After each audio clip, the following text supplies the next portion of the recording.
Halo semuanya, apa kabar? Semoga baik-baik aja. Lama banget Ai nggak bikin video, dan itu semua karena Ai sibuk ngurusin bocil. Ya, bocilnya sekarang nggak cuma satu, si Arunika, tapi juga ada dua. Ai baru saja melahirkan anak kedua, namanya Sasi Kirana, cewek lagi, dan mukanya mirip banget sama Arunika. Sifatnya mirip juga sama Arunika. jadi sekarang Ai ketambahan dua Arunika. Aduh pusing. Nah tuh anaknya. Sini kamu. Sini nak. Sini iya. Sini. Yes, ini dia Arunika sudah sebesar ini. Can you say hi? Bilang hi gitu. Hai. Ah. Nana.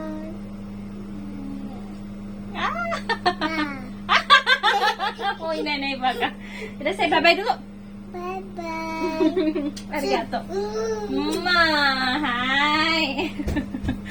Ya, jadi karena kesibukan sebagai mama-mama, Ai jadi nggak bisa lagi untuk ngapa-ngapain, nggak bisa lagi bikin ini aja nih sambil kita masak ya. Apa nak cantik? Itu potong lagi pakai banciannya itu, bancian, ambil bancian. Nah beginilah keadaan sebenarnya seorang Aidiana. Iya nak cantik. Oh pesonya Arunika belum dicuci, belum ibu cuci nak. Meneh.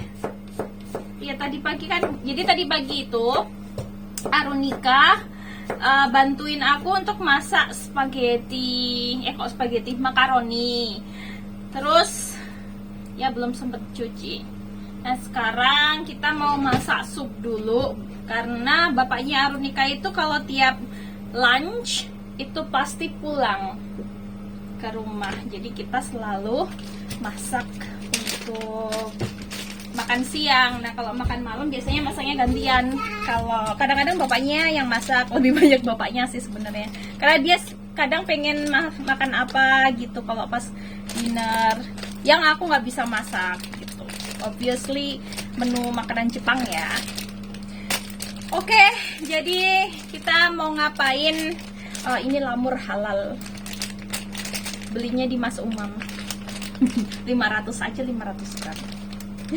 Oke, jadi hari ini Ai mau ngomongin soal jadi gini, beberapa tahun belakangan ini itu banyak banget yang ngomong, kok kamu nggak bikin konten aja, apalagi setelah Arunika lahir ya, kayak kok kamu nggak ngupload videonya Arunika jadi video kayak Uma Mega yang ibunya Ritsuki dan Natsuki gitu. Dan jawaban aku selalu sama, aku tidak punya waktu. Tapi sebenarnya kalau boleh jujur ya, dan ini nih sekarang aku mau ngomong jujur di sini aja. Sebenarnya kalau misalkan soal waktu sih pasti ada ya, dan bisa diadain. Tapi kayak misalkan alasan lain yang biasanya aku utarakan adalah aku nggak pinter ngedit video, aku nggak pinter bikin konten. Nah terus sering banget nih ada yang nimpalin kayak, kan bisa dipelajari gitu kalau mau. Yes, itu dia kalau mau.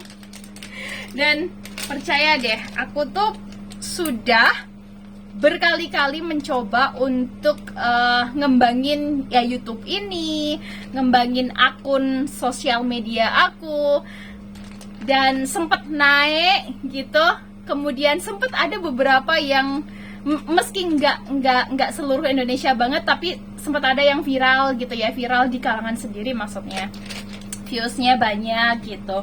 Dan ternyata setelah aku dealing with myself, aku mencoba untuk membaca diriku sendiri, aku berkesimpulan, ini sotoy banget sih, tapi bener deh, aku ngerasain ini banget.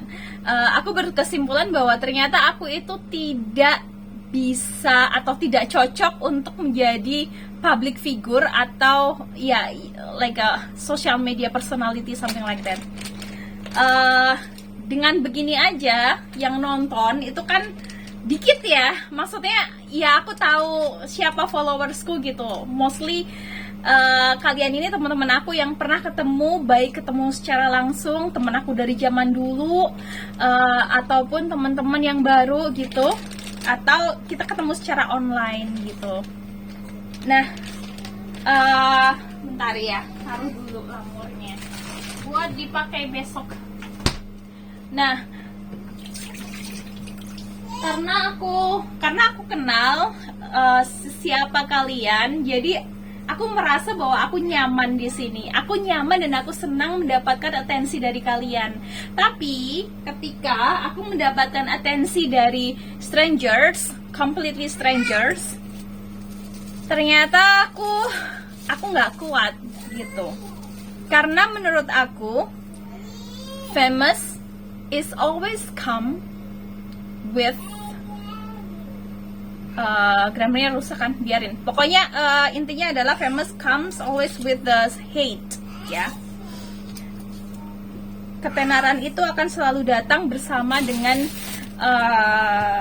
haters. Nah, yang saya nggak bisa handle adalah nggak bisa handle haters.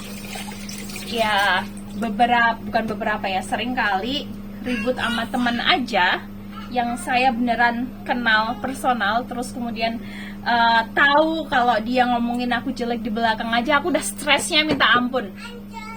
Yang kenal aku pasti paham banget kan aku orangnya kayak apa.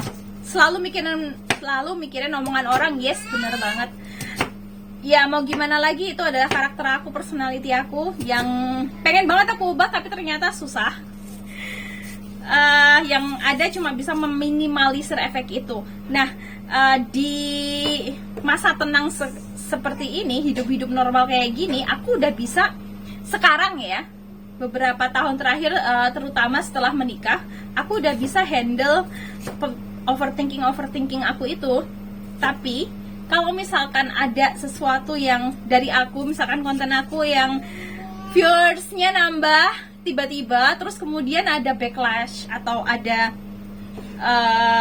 ada yang nggak setuju aja deh gitu, dan nggak setujunya tuh agak-agak ofensif, itu aku nggak bisa, tahu nggak, itu tuh udah stres banget dan aku bisa nggak konsen, aku bisa marah-marah ke Arunika, terutama aku bisa nggak fokus kalau diajak ngomong sama bapaknya karena fokus aku bakalan ke HP dan itu nggak bagus. Nah, dari situ aja aku udah bisa tahu bahwa nggak bisa nih, aku nggak bisa menghandle semua ini. Mungkin kalau misalkan tuh kan, aku harusnya motongnya itu kecil-kecil melintang gitu loh, kenapa aku motongnya jadi kotak-kotak gini? Anyway, kalau misalkan untuk membuat konten aja, bikin konten atau apa, itu bisa dibagusin kontennya, pakai video macam-macam, diestetikkan, itu bisa dipelajari, yes. Tapi setelah itu apa? Kita harus cari engagement, ya kan? Engagement itu kalau misalkan kita nge-uploadnya itu nggak sering, engagement kita turun, akun kita sepi lagi, ya kan? Dan aku belum bisa untuk keep up dengan itu, nggak bisa ngikutin itu. Bentar ya, anakku yang satu bangun bentar.